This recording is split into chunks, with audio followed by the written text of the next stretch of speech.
तो चलिए शुरू करते हैं। प्रधानमंत्री किसान सम्मान निधि योजना को लेकर आए नई अपडेट के बारे में आपको जानकारी बताते हैं। तो यहाँ पर आपको सबसे पहले पीएम किसान के पोर्टल पर मैं आपको लेकर आ चुका हूँ। यहाँ पर मैं बेनिफिशियरी स्टेटस वाली ऑप्शन में ले चलता हूँ और आपको एक महत्वपूर्ण जानकारी देने वाला हूँ। पीएम किसान सम्मान निधि योजना से रिलेटेड ये सभी किसानों के लिए एक नया अपडेट है और आप सभी के लिए जानना बहुत ही अनिवार्य है। सरकार की तरफ से बताया गया वो मैं आपको जानकारी बता देता हूँ। ये सभी किसानों के लिए बहुत ही अनिवार्य है, वरना हो सकता है कि जो अगली 13वीं किस्त आपको न मिल पाए। तो यहाँ पर आप देख लीजिए, बेनिफिशियरी स्टेटस में आपको ले चलता हूँ और यहाँ पर आपको मोबाइल नंबर और रजिस्ट्रेशन नंबर में से कोई एक मिलता है। तो जो भी आपके पास उपलब्ध हो डाल लीजिए, कैप्चा कोड डाल लीजिए, गेट डाटा पर क्लिक कर लीजिए। अब यहाँ पर आपका बेनिफिशियरी स्टेटस ओपन हो जाएगा। अब यहाँ पर मैं आपको कुछ जानकारी बता देता हूँ और फिर आपको जो ऑफिशियल तौर पर सरकार ने जो घोषणा की है, जो ज़रूरी जानकारी सभी किसानों के लिए साझा की है, वो भी आपको दिखाऊंगा। तो यहाँ पर आप देख लीजिए, किसान का यहाँ पर पीएम किसान योजना का पैसा लेने के लिए आधार डेमो ऑथेंटिकेशन सक्सेस होना चाहिए। तो यहाँ पर सक्सेस ही दिखा रही, केवाईसी भी आपको कर लेनी है, एलिजिबिलिटी आपकी यस होनी चाहिए और पेमेंट मोड अभी पीएम किसान योजना में जिन किसानों का आधार है, अभी पीएम किसान योजना में आधार और अकाउंट जिन किसानों का है वो दोनों को पैसा मिल रहा था। पहले सिर्फ अकाउंट बेस पर पैसा मिल रहा था। पीएम किसान योजना का जब ये योजना शुरू हुई थी, इसमें 2 साल तक किसानों को अकाउंट बेस पर पैसा दिया गया, लेकिन अब पीएम किसान योजना में पिछले 1 साल से आधार बेस पर ही पैसा मिल रहा है और अकाउंट बेस पर ही पैसा मिल रहा है, दोनों बेस पर पैसा मिल रहा है। और अभी सरकार ने यहाँ पर बहुत बड़ा बदलाव किया है। अब आगे आने वाली पीएम किसान योजना की 13वीं किस्त में सिर्फ यहाँ पर आधार बेस पर ही पैसा मिलेगा।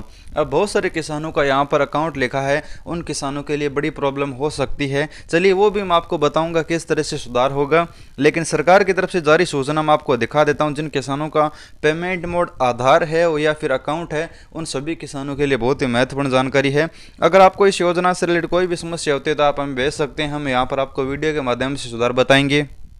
तो सरकार की तरफ से जो अभी सभी जगह है वो नोटिस भेज दिए गए हैं और सभी किसानों को ये सूचना दे दी गई है। तो अभी फिलहाल मैं यहाँ पर आपको देख सकते हैं, ट्विटर पर एक जानकारी दिखा रहा हूँ। यहाँ पर आप देख सकते हैं, प्रधानमंत्री किसान सम्मान निधि योजना अंतर्गत आगामी 13वीं किस्त का भुगतान सिर्फ आधार बेस पर ही किया जाएगा। यानी आपको बैंक खाते में आधार लिंक करवाना होगा, तभी आपको पीएम किसान योजना का है वो अगले 13वीं किस्त का पैसा मिलेगा। इसके लिए समस्त पंजीकृत किसान हितग्राहियों को आधार बैंक खाते से लिंक होना आवश्यक है। ये पीएम किसान योजना की बहुत बड़ी खबर मैं आपको बता रहा हूँ। अब जिन किसान भाइयों को पीएम किसान योजना का पैसा अगली किस्त का लेना है, अब सरकार उनको अकाउंट और आधार दोनों बेस पर पैसा नहीं देगी, सिर्फ आपको आधार बेस पर पैसा देगी। यानी अगर आपकी आधार में कोई बैंक अकाउंट जुड़ा होगा तभी आपको पीएम किसान योजना का पैसा मिलेगा, वरना आप पीएम किसान योजना के पैसों से वंचित रह सकते हैं। तो ये कदम सरकार भी किसानों के लिए उठा रही है। सरकार चाहती है कि पीएम किसान योजना का पैसा सिर्फ सही किसान को मिले, जो किसान खेती करता है, जिसके नाम जमीन है, उसी को मिले।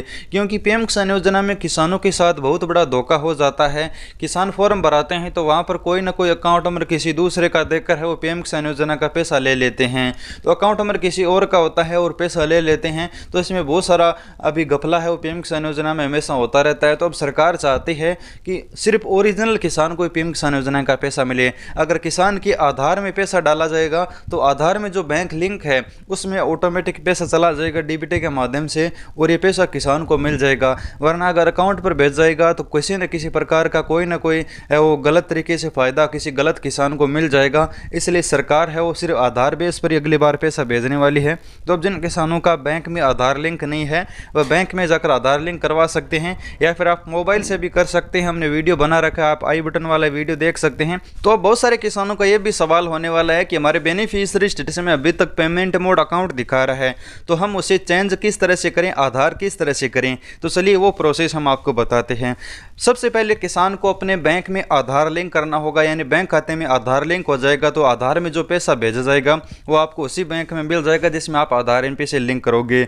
अब बात आती है पीएम किसान योजना में आधार लिंक करने की। इसके लिए किसान को ई-केवाईसी करनी होगी। आपको दोनों जगह आधार लिंक करना होगा, पीएम किसान में भी आधार लिंक करना होगा ई-केवाईसी के माध्यम से, और बैंक में आधार लिंक करना होगा आधार एनपीसी के माध्यम से। बैंक में जाइए या पर खुद कर लीजिए, या फिर आप हमारा वीडियो देख लीजिए, उसमें आप ऑनलाइन तरीके से भी कर सकते हैं। तो उसके माध्यम से आप दोनों जगह आधार लिंक कर लीजिए। किसान को इतना ही काम करना है, अगर आपका पेमेंट पेमेंट मोड अभी तक अकाउंट दिखा रहा है, तो ये काम सरकार का है, पीएम किसान योजना के अधिकारियों का है। वो ऑटोमेटिक आपका अपडेट करेंगे। नेक्स्ट टाइम जब भी उनका स्टेटस अपडेट करने का टाइम आएगा उस समय वो अपडेट करेंगे और आपका पेमेंट मोड जो अभी अकाउंट दिखा रहा है ऑटोमेटिक आधार हो जाएगा। इसमें किसान को कुछ भी काम नहीं करना होता है। अगर आपको पीएम किसान योजना का लेटेस्ट और बड़ा अपडेट अच्छा लगा तो वीडियो को लाइक करना, चैनल को सब्सक्राइब करना। हम इसी प्रकार की जानकारी यहाँ पर देते रहते हैं। धन्यवाद।